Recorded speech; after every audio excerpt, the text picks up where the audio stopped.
কত বয়স থেকে বীর্য তৈরি হয়? সাধারণত 11 থেকে 13 বছর মুকুলের রিপোর্টে বিস্তারিত থাকছে। ছোটবেলায় দেখতে একই রকম। উত্তর: ছোটবেলা ছেলে এবং মেয়েকে বাইরের থেকে একই রকম দেখতে লাগে, শুধু জামা কাপড় এবং সাজগোজের তফাতে শুধু বোঝা যায় ছেলে কি মেয়ে। স্বাস্থ্যগত তারতম্য শুধু যৌন গ্রন্থিতে। ছেলেদের লিঙ্গ আছে, লিঙ্গের দুধারে দুটি অন্ডগ্রন্থি আছে। অন্ডগ্রন্থির আবরণকে অন্ডকোষ বলে। লিঙ্গের দ্বারা পুরুষের দুটি কাজ সমাধা হয়: 1. মূত্রত্যাগ, 2. বীর্যত্যাগ।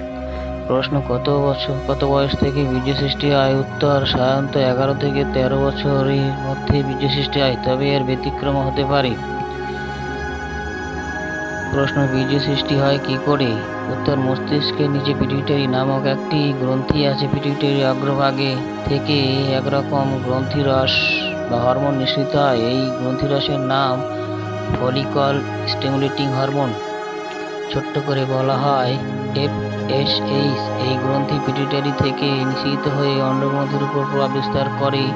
রক্তস্রাবের মধ্য দিয়ে এই গ্রন্থিরসের প্রভাবে অন্ডগ্রন্থি বৃদ্ধি হয় এবং অন্ডগ্রন্থির মধ্যে শুক্রাণুর সৃষ্টি হয়।